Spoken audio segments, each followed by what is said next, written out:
Good morning friends. तो आज हम करेंगे positive psychology 2 which was given by Paul T Wong. So Paul T Wong जो थे, he was a founding president of meaning centred counselling institute MCCI. So this term is very important, meaning. He was originator of meaning centered counseling and therapy. तो Paul T Wong जो थे, इनकी counselling therapy जो थी that was meaning centred. Meaning means कि आपकी life का जो पर्पस है, जो मीनिंग है, he was very much concerned about the meaning and purpose of the life. So he coined the term integrative existential positive psychotherapy. So in Wong's view, suffering is as much required for flourishing and growth as the experience of positive emotions. तो ये difference था Seligman और Paul T Wong के interpretation में positive psychology के, कि Seligman जो थे that he always talks of positive emotions. Wong ने ये कहा था कि फ्लोरिशिंग और ग्रोथ के लिए हमें पॉजिटिव इमोशंस के एक्सपीरियंस के साथ साथ सफरिंग का एक्सपीरियंस भी उतना ही रिक्वायर्ड है। आप सफरिंग को डिनाई नहीं कर सकते हो। जब कोई एडवर्सिटी या सफरिंग आएगी, आप उसको कैसे बियर करते हो, उसमें कैसे आप अपना मीनिंग और पर्पस फाइंड आउट करते हो, that is also equally important as the experience of positive emotions. तो उनका जो विजन था that was existential positive psychology of flourishing through suffering. तो वो ये बोलते थे कि जो फ्लोरिशिंग है वो थ्रू सफरिंग ही आएगी। And he use to talk about the existential questions. He also terms his second wave of PP. तो वो सेकेंड वेव ऑफ पीपी कहलाई जाती है पॉल टी वोंग की positive psychology. So PP is intrinsically existential because it is concerned with such fundamental questions about human existence. अब इसको existential positive psychology क्यों कहा जाता है? क्योंकि इसमें मीनिंग और पर्पस की बात की गई है। कुछ एग्जिस्टेंशियल क्वेश्चंस हैं जिनके बारे में हम बात करते हैं, आंसर करते हैं। So that is very important. So किस तरह के एग्जिस्टेंशियल क्वेश्चंस आते हैं? Like what is good life? What makes life worth living? How can one find happiness? These existential questions cannot be fully addressed through positive psychology research alone.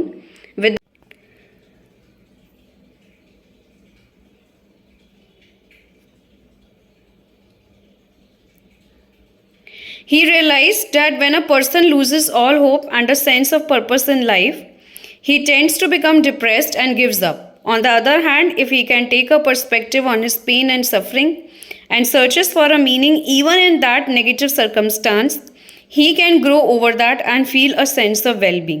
देखिए ये line बहुत बहुत important है। इसमें ये कहा गया है कि जब आपकी लाइफ में कोई पर्पस या मीनिंग आपको नहीं नज़र आता, you tend to become depress. आप बहुत डिप्रेस्ड फील करते हो and you tend to give up on your life. ठीक है, लेकिन अगर आप अपने पेन और सफरिंग में ही मीनिंग ढूंढ लो कि ये जो पेन और सफरिंग आपकी लाइफ में आई है, ये क्यों आई है, ठीक है, इसका आपकी लाइफ में आने का क्या पर्पस हो सकता है, क्या मीनिंग हो सकता है, आप इससे क्या सीख सकते हो। अगर आप ये पर्सपेक्टिव भी समझ लो अपनी सफरिंग का, तो आप even in that negative circumstance आप ग्रो ओवर कर सकते हो, उसको बियर कर सकते हो, and there will be a sense of well-being also. So based on this, he wrote the famous book Man's Search for Meaning. In his view, in the absence of meaning, people try to fill the void in two ways. Indulging in hedonistic pleasures. ये hedonistic word हम आगे पढ़ेंगे। मैं अभी आपको एक simple meaning इसका समझा देती हूँ। hedonistic means materialistic. ठीक है, कि जब आपको कुछ अपनी लाइफ का मीनिंग या पर्पस नज़र नहीं आता, तो आप उस जो एक वॉइड क्रिएट होता है उसकी वजह से उसको फिल करने के लिए आप मटेरियलिस्टिक चीज़ें, जैसे कुछ लोग शॉपिंग करना पसंद करते हैं, कुछ लोग सैलून या स्पा में जाना पसंद करते हैं, तो वो मटेरियलिस्टिक प्लेजर से आप ट्राई करते हो वॉइड फिल करने का।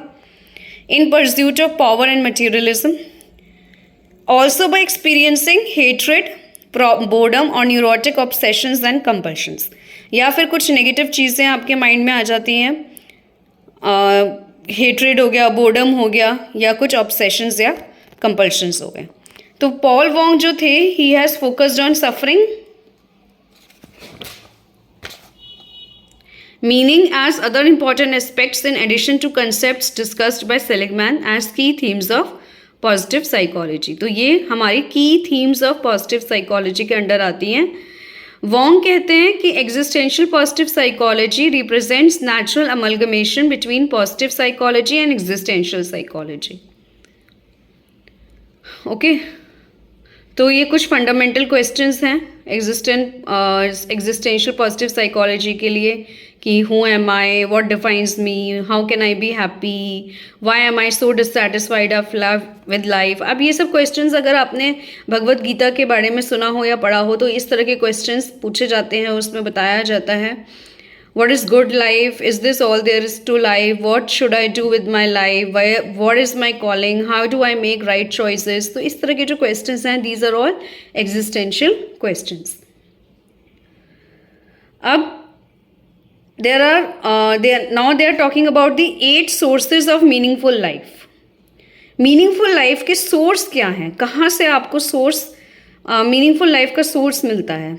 सबसे पहले happiness and fulfillment,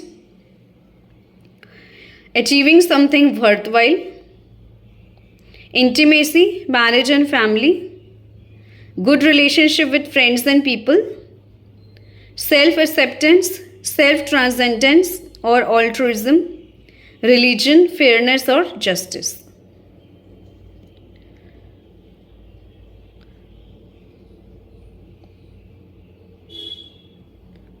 So this is about the Paul Wong view of positive psychology.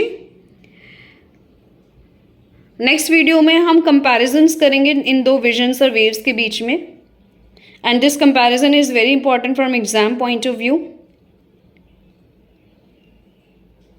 तो नेक्स्ट वीडियो हम नेक्स्ट क्लास में करेंगे.